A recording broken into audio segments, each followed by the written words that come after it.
Il est 18h, merci de nous rejoindre, c'est l'heure du JT sur 8 Mont Blanc. Nous sommes le lundi 2 novembre dans l'actualité ce soir. Rentrée sous tension dans les établissements scolaires. Un hommage à Samuel Paty était organisé partout en France. Nous irons au collège du Semnoz à Sénaux. L'émission était forte, nous le verrons, une minute de silence était organisée. Le masque obligatoire partout en Savoie depuis ce samedi. Nous ferons le point sur la situation épidémique dans notre région. Comme chaque jour en cette période de confinement, nous venons à votre rencontre direction l'Eschrenne ce soir. Un protocole sanitaire consolidé et un drame dans tous les esprits ce matin dans les écoles de France. Il y avait de l'anxiété chez les 850 élèves et l'équipe enseignante du collège de Sénaux alors que la sécurité a été renforcée et la France passée en état d'alerte attentat.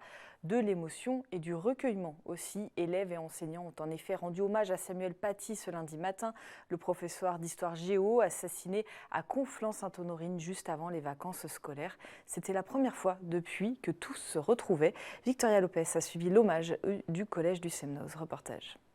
Vous savez que dans les valeurs de la République, dans les valeurs de la France, dans les valeurs de l'école, il y a la liberté.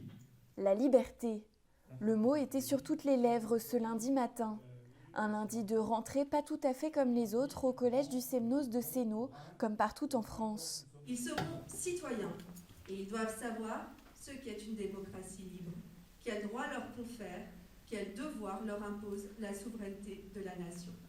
La lettre de Jean Jaurès aux instituteurs et institutrices a été lue à tous les élèves de France.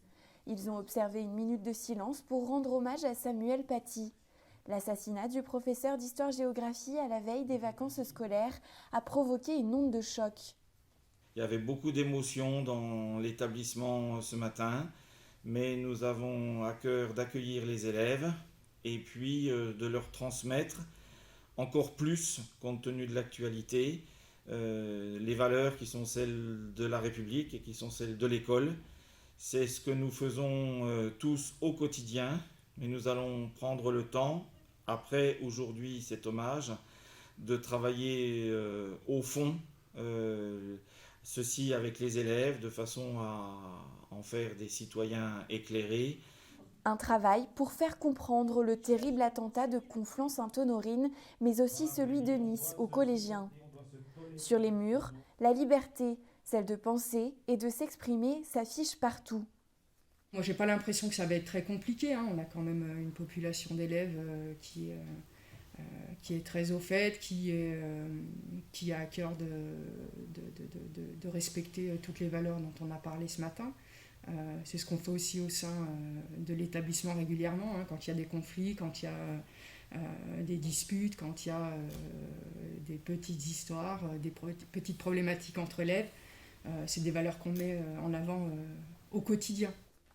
Le corps enseignant, extrêmement touché, va s'atteler dès aujourd'hui et encore plus qu'avant à dialoguer avec les élèves. Aujourd'hui, c'était le temps de l'hommage. Et puis viendra dans les jours à venir le temps peut-être d'un échange plus concret, plus développé autour de nos valeurs. Et je pense en tant que professeur de français, en tout cas moi en tant que professeur de français, je vais insister sur l'idée de liberté d'expression, ce qu'elle signifie et quelles sont ses limites aussi. Les visites de personnes extérieures à l'établissement, déjà limitées par le protocole sanitaire, sont désormais proscrites au collège du Semnoz. Partout en France, la sécurité aux abords des établissements a été renforcée.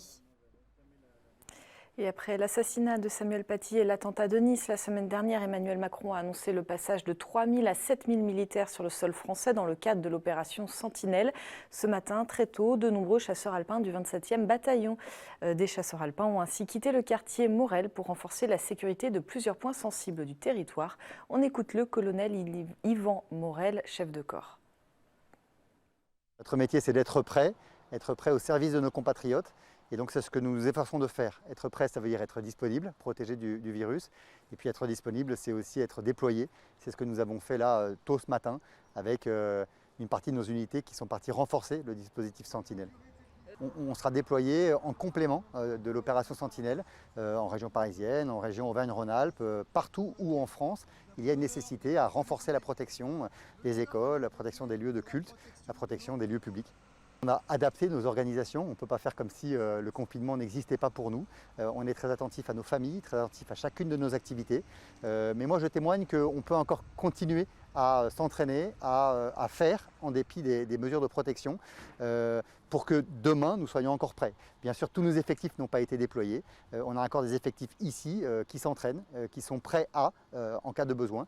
Donc on arrive vraiment à maintenir un niveau minimum d'entraînement opérationnel. Une disparition au Sénat. On a appris le décès ce week-end de l'ancien sénateur de Haute-Savoie, Jacques Gauliet, élu maire de Thônes en 1974, puis sénateur de 1986 à 1995. Il s'est éteint à l'âge de 89 ans, victime de la Covid. Vous le voyez ici aux côtés de François Mitterrand, passionné d'histoire. Il s'était beaucoup engagé sur le devoir de mémoire. Il a d'ailleurs été le président de l'association des Glières, un engagement auquel le 27e BCA a rendu hommage récemment, puisque l'une des dernières sections du bataillon a pris le nom de famille Gaulier, une famille pleinement engagée dans la résistance en soutenant le maquis des Glières depuis Thônes. Nous avions rencontré le sénateur Gaulier il y a 10 ans au sujet de la libération du département. Je vous propose d'écouter un extrait du reportage. Nous étions alors devant la villa Libération à Verrier. C'est dans cette villa que Nizier, le chef de la résistance, propose qu'on reçoive les plénipotentiaires allemands qui viennent ici au matin du 19 août à 7 h du matin, rendez-vous ici. Ils viennent avec un drapeau blanc, ce qui est un très beau symbole pour les résistants qui sont là. Et il va y avoir une discussion sur les conditions de la reddition. Et ces conditions, elles sont très simples. C'est une capitulation, en fait, sans condition. Les SS d'Annecy n'acceptent pas cette capitulation, donc ils foncent vers Galbert, où ils apprennent qu'en effet, il y a des soldats allemands qui sont prêts à se rendre et qui, en fait, se sont déjà rendus quand ils arrivent. Et on ignore pour le moment quand est-ce que les obsèques de Jacques Gaulier auront lieu. On vous tiendra au courant, sachant que compte tenu du contexte sanitaire, elles seront sûrement restreintes. Donc dans cette crise sanitaire, la vie institutionnelle suit son cours et c'est notamment le cas au Sénat. Il devait être sur ce plateau initialement pour parler de ses premiers pas au Sénat. Confinement oblige, nous avons décidé d'interrompre le temps de quelques semaines, on espère, la présence d'invités en plateau. Cédric Vial, merci d'être avec nous à distance. Alors, vous avez été élu sénateur au mois de septembre dernier, sénateur en Savoie. Depuis, il s'est passé beaucoup de choses, évidemment. Que retenez-vous de vos premiers pas de sénateur dans ce contexte si particulier ? Bonjour, Fanette. Écoutez, comme vous l'avez dit, c'est un moment qui est particulier à deux titres. Le premier, c'est le contexte sanitaire, effectivement, qui ne nous permet pas forcément de prendre toute la mesure du poste et d'organiser les rencontres telles qu'on le souhaiterait ou qu'on l'avait envisagé. Et en même temps, c'est un engagement nouveau, une nouvelle étape dans mon parcours. Et donc, c'est un parcours là depuis un mois initiatique où on apprend beaucoup de choses en toute humilité, mais où le travail a déjà très vite repris. Alors, vous aviez mis des chaussettes aux couleurs de la Savoie, vous l'avez publié sur Instagram, c'est pour ça que je me permets d'en parler. Est-ce que ça vous a porté chance pour porter la voix de la Savoie au Sénat ? C'était un symbole à deux titres. Premièrement, il y avait un petit clin d'œil privé à un ami, et deuxièmement, effectivement, c'était une manière discrète, avec des chaussettes, mais de montrer mon attache au département que je représentais. J'ai un masque aussi aux couleurs de la Savoie. Le masque aussi. Le sénateur doit se faire la voix de son territoire. Comment vous comptez relayer la voix de la Chartreuse, de la Savoie au Palais du Luxembourg ? Alors, tout d'abord, parce que j'en suis issu et que l'objectif, c'est d'être imprégné un peu des problématiques et des conflits que je peux avoir avec mes collègues savoyards quand je vais travailler sur des projets au niveau national. Et deuxièmement, c'est évidemment aussi de m'intéresser particulièrement à des sujets qui nous touchent un peu plus en Savoie qu'ailleurs, que ce soit sur le transport, sur le tourisme, que ce soit sur l'agriculture de montagne, l'hydroélectricité. Il y a des sujets qui sont pas uniquement savoyards, mais qui, disons, touchent un peu plus les habitants de Savoie. Alors, le Sénat compte peser dans la crise traversée par le pays, crise sanitaire, mais aussi crise de confiance. Les débats sont nombreux en ce moment à l'heure du reconfinement. La Chambre haute a réduit la durée de l'état d'urgence et accru le contrôle parlementaire lors d'un vote la semaine dernière. Reste à se mettre d'accord avec l'Assemblée nationale. Il est important ce rôle de contrôle, d'alerte du Sénat dans une crise comme celle-ci ? Il est essentiel. Le Sénat, il a principalement deux missions. La première, c'est de légiférer, de faire la loi, et la deuxième, c'est de contrôler l'action du gouvernement. On est dans un système français qui est bicamériste, c'est-à-dire avec deux assemblées, l'Assemblée nationale et le Sénat. Et le Sénat est finalement le seul qui n'est pas de lien direct avec le gouvernement, puisque le mode d'élection de l'Assemblée nationale fait que la majorité parlementaire et la majorité gouvernementale sont identiques. Donc le Sénat est un peu la vigie et à la fois la tour de contrôle qui permet de vérifier que le gouvernement n'outrepasse pas ses droits. C'était le cas sur cet état d'urgence. Les sénateurs en responsabilité ont souhaité donner tous les moyens au gouvernement pour agir face à cette crise. Toutefois, on est aussi le garant des libertés. Et dans l'état d'urgence, le gouvernement souhaitait s'arroger un certain nombre de pouvoirs de légiférer à la place du Parlement et de prendre toute mesure possible pendant une durée qui nous semblait trop longue, c'est-à-dire jusqu'à la fin du mois d'avril. Donc on a ramené cette durée au mois de janvier en lui disant que voilà, s'il voulait prendre des mesures exceptionnelles de privation de liberté, il fallait, dans nos institutions, revenir vers les parlementaires, puisque c'est à la démocratie, aux représentants de la démocratie locale de s'exprimer, voilà, et que le gouvernement ne pouvait pas s'arroger des pouvoirs exceptionnels sans avoir à revenir vers le Parlement. Alors, j'ai loupé la fin de la phrase. On vous a perdu. Merci beaucoup, Cédric Vial. Et on espère vous recevoir sur notre plateau très rapidement, physiquement ici, pour faire le point sur vos dossiers prioritaires. Merci beaucoup. Avec plaisir. Je pense que le réseau au milieu rural sera un sujet également. Je n'en doute pas. Merci beaucoup. La vie institutionnelle, on vient de le voir, poursuit son cours. Les conseillers départementaux de Haute-Savoie étaient réunis ce lundi matin pour adopter la décision modificative du budget 2020 lors d'une séance publique. Après une année marquée par une crise sans précédent, l'heure n'est pas à la rigueur et les investissements vont continuer dans le département. On fait le point avec Sébastien Germain. Alors que du point de vue sanitaire, les derniers chiffres en Haute-Savoie sont assez alarmants. La santé financière du département échappe pour le moment à une véritable saignée causée par la crise de la Covid-19. Réunie ce lundi, l'Assemblée départementale a voté la décision modificative numéro 3 du budget 2020 qui se voit amputée d'un montant total de 21,3 millions d'euros. Ce sont 20 millions d'euros d'emprunts de moins qui étaient programmés qui ne se feront pas. C'est une équation tout à fait simple. Pour le reste, les crédits ont été équilibrés d'un service sur l'autre. Globalement, il y a très peu de mouvements dans le budget. Le budget 2020 à peine entériné, les conseillers départementaux ont profité du débat d'orientation budgétaire de ce lundi matin pour se pencher sur le budget 2021. Une mouture qui sera forcément impactée par la crise sanitaire et économique et marquée par une réforme fiscale. C'est la première année que nous ne voterons pas les taux pour le foncier bâti, après une dizaine d'années où nous n'avons pas augmenté ces taux. Et en compensation, eh bien, c'est une part de la TVA qui nous sera versée par l'État. Ceci étant, nous avons beaucoup dans le passé et heureusement désendettés. Aujourd'hui, eh bien, nous avons une capacité pour affronter les prochaines années tout en investissant encore fortement. On le voit, cette décision modificative n'empêche pourtant pas le département de continuer ses investissements. Ainsi, 2,3 millions d'euros sont consacrés au soutien aux femmes victimes de violences conjugales. Concernant les infrastructures routières, ce sont plus de 1,7 million d'euros qui y sont alloués. Et malgré plusieurs secteurs qui voient leur crédit de paiement baisser, un effort considérable, sans doute dicté par la situation actuelle, va être fait à l'attention du secteur médico-social. Les aides à domicile, les assistants familiaux ainsi que les récipiendaires du RSA seront notamment ciblés par ces allongements budgétaires. L'ARS est très inquiète et nous également au regard des maisons de retraite, des EHPAD, donc c'est une priorité. Deuxièmement, les établissements qui accueillent des enfants au titre de l'aide sociale à l'enfance. Et troisièmement, les établissements qui accueillent des personnes handicapées. Donc nous avons monté une cellule de crise en relation avec l'ARS, des personnels du département, des personnels de l'ARS, vont être en relation avec les chefs d'établissement qui se posent plein de questions sur la difficulté à réaliser au quotidien leurs prestations. Avec tous ces ajustements, l'exercice 2020 se clôture avec un budget d'1,02 milliard pour la Haute-Savoie, un chiffre qui symbolise à lui seul l'attractivité et le dynamisme du département.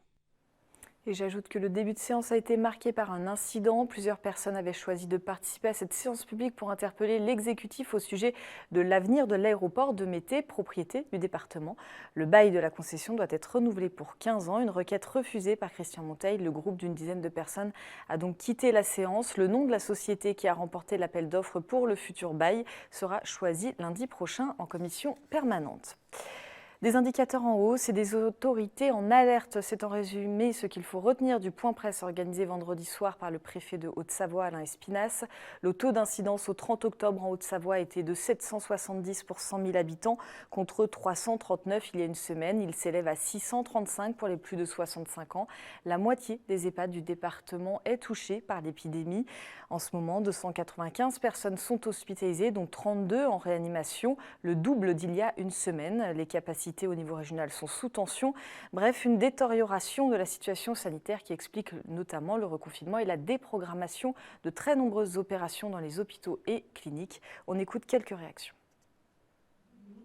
On est dans une situation qui est alarmante. En tout cas, il faut prendre conscience de ces chiffres qui augmentent chaque jour et qui ont augmenté d'une manière très étonnante, notamment pour la Haute-Savoie, puisqu'on a bien remarqué que les départements qui étaient moins touchés que nous en première vague partaient il y a quelques semaines sur des chiffres assez importants, et puis que nous restions à l'étal, en tout cas on augmentait, mais tranquillement, et il est vrai que l'augmentation s'est faite brutalement. Et on le voit bien lorsqu'on regarde les courbes, elle s'est faite brutalement sur quelques jours. Sans déprogrammation, globalement, nous ne disposerions pas des lits, nous ne disposerions pas du matériel nécessaire et surtout des personnels. Actuellement, c'est tenable. On sait que dans d'autres départements de la région, des transferts ont déjà été effectués. Donc on sent bien qu'effectivement, on est en forte pression, en forte tension sur la région. On ne peut pas dire autrement. Le but maintenant, c'est de se préparer à la suite. On le voit, la pandémie progresse. Les différents indices sont là pour l'attester. Ne pas être inquiet serait être inconscient. Il vaut mieux être inquiet pour se mettre en mesure de gérer cela au mieux. Ce que nous faisons, à la fois le directeur de l'ARS l'a montré en faisant en sorte que l'offre hospitalière s'adapte à cette contrainte-là, d'une part, et puis en prenant en mettant les mesures juridiques nécessaires pour, dans le cadre du confinement, faire en sorte que nous ayons un dispositif qui soit à la fois le plus clair, le plus efficace pour permettre de limiter les déplacements, limiter les contacts, tout en préservant l'activité économique. C'est l'équilibre que nous devons trouver, tel que le souhaite le gouvernement. Et toujours concernant la situation sanitaire, le préfet de Savoie a pris une décision qui n'est pas passée inaperçue.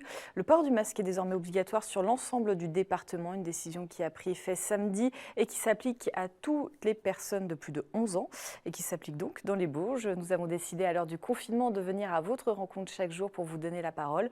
Le confinement chez vous s'est invité aujourd'hui donc à l'Échrennes, un village de 770 habitants. La vie suit son cours et c'est aussi grâce au commerce encore ouvert sur place. Marine Schneider et Lorena Bardiac sont allés sur place. À l'Échrennes, le village n'est pas désert pendant le confinement. Les habitants profitent de l'été indien pour faire leurs courses. Les commerces comme le petit casino, la poste ou le bar tabac sont à disposition sur place. On a de la chance d'avoir des petits commerces de proximité. Comme là, par exemple, ce matin, je suis allée acheter un petit article chez le quincaillier. On habite dans les Bauges, on a ce qu'il faut dans les Bauges. Ça serait bien que ça continue comme ça, puis que ces gens puissent vivre, ces petits commerces puissent vivre. C'est un grand luxe. Il y a du passage dans le village, notamment au bar tabac, où les clients défilent. Ça circule beaucoup et en fait, c'est pas forcément pour l'achat de première nécessité, pour le tabac, parce que finalement, c'est ce qui est important. Ou même la presse, j'ai envie de dire, c'est plutôt faire un loto, revenir... gratter, revenir. Le port du masque est obligatoire dans toute la Savoie depuis samedi 31 octobre. Certains habitants trouvent cette décision totalement normale, mais d'autres adhèrent moins à ces mesures. C'est complètement nécessaire. D'ailleurs, j'en ai fabriqué une quantité incroyable. Moi, personnellement, je suis pas du tout pour, mais après, voilà, il faut savoir respecter certaines choses quand même. En revanche, quand quelqu'un va se promener tout seul au bord d'un plan d'eau, avoir l'obligation de mettre un masque, je vois pas du tout où est l'intérêt. Si le masque il est obligatoire, il est obligatoire. Après, est-ce que ça va vraiment tout changer? Ça, on ne sait pas.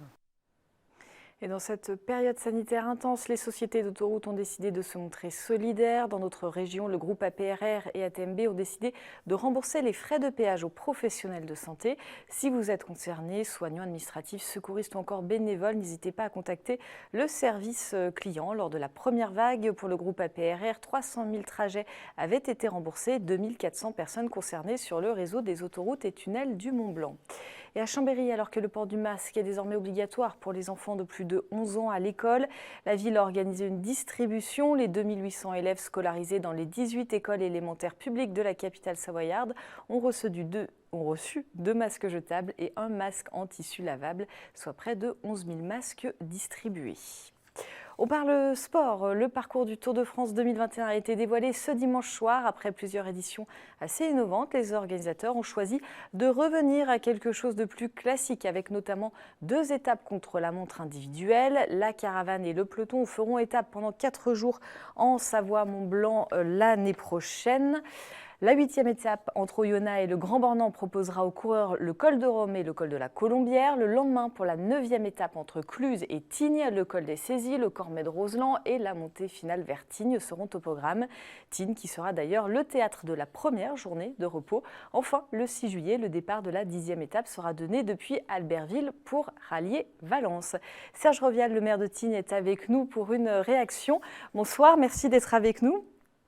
Oui, bonsoir, merci à vous. Alors, vous allez donc accueillir une arrivée d'étape et une journée de repos pour cette édition 2021. C'est une nouvelle qui fait du bien alors que votre domaine skiable a dû fermer 15 jours seulement après son ouverture. Oui, écoutez, tout à fait. C'est une grande nouvelle. Monsieur Christian Prodhomme s'était engagé à revenir très vite dans notre station après l'étape qui avait été endommagé par des conditions météorologiques en 2019 et M. Christian Prodhomme a tenu sa promesse et nous sommes ravis bien entendu d'avoir été sélectionnés et choisis pour cette première grande étape de montagne avec une arrivée en altitude et la journée de repos c'est la cerise sur le gâteau, on ne s'y attendait pas du tout. Et pour nous, pour notre système économique local, c'est très important. Ça allait être ma question. Qu'est-ce que ça représente pour votre station d'accueillir non seulement une arrivée, mais aussi une journée de repos? C'est quelque chose que je voulais vous dire précédemment. C'est très important pour le système économique local. Et puis, bien entendu, c'est également la magie pour tous les spectateurs que nous espérons nombreux pour le 5 juillet 2021, en espérant que le Covid ne sera plus présent et que nous pourrions accueillir dans les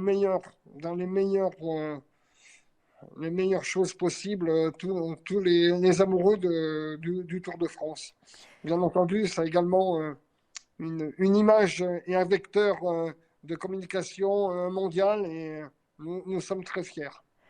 Un mot sur le domaine skiable. Il a ouvert mi-octobre, fermé là avec le reconfinement. Est-ce que vous êtes inquiet pour cette saison à venir? Écoutez, ça a été un crève-cœur de fermer le domaine de ski au public cette année pour le week-end de la Toussaint. On aurait pu accueillir de nombreux touristes. La grande piste de WM en retour station était ouverte. On pouvait descendre le retour glacier jusqu'en bas. J'en ai eu les larmes aux yeux de devoir fermer, mais nous n'avions pas le choix. Ensuite, inquiétude pour l'hiver. Bien sûr, comme tout le monde, nous sommes inquiets, mais nous restons mobilisés, nous restons volontaires, déterminés. J'ai demandé à tous mes services de rester mobilisés, de préparer la saison comme si nous pourrons ouvrir pour les fêtes de fin d'année. Et nous allons rester force de propositions pour les mesures sanitaires avec tous mes collègues des autres stations de montagne pour montrer que nous pouvons faire une saison d'hiver, que nous avons les capacités et les forces de pouvoir accueillir tous les pratiquants à ce noble sport de la glisse. Et voilà, nous allons travailler pour cela en tous les cas. Eh ben, merci beaucoup Serge Revial, et puis on viendra vous rendre une petite visite à Tignes dès que le domaine pourra rouvrir. Merci. Et j'ajoute qu'on reviendra sur cette édition 2021 du Tour de France demain dans le JT avec un reportage du côté des Aravis. C'est la fin de ce journal. Un petit clin d'œil avant de se quitter à notre nouveau décor. Un grand merci à l'équipe de Wood Evolution qui nous a offert son talent avec cette nouvelle table sur le plateau à l'heure où l'on parle beaucoup de commerce de proximité et de circuits courts. Un grand merci à eux. Merci à vous de votre fidélité à l'info sur Mont Blanc. Merci à toute l'équipe. Tout de suite, c'est Panorama avec Sébastien Germain qui est allé faire un tour du côté d'Outdoor Sport Valley. On se retrouve demain pour un nouveau JT. Passez une très belle soirée.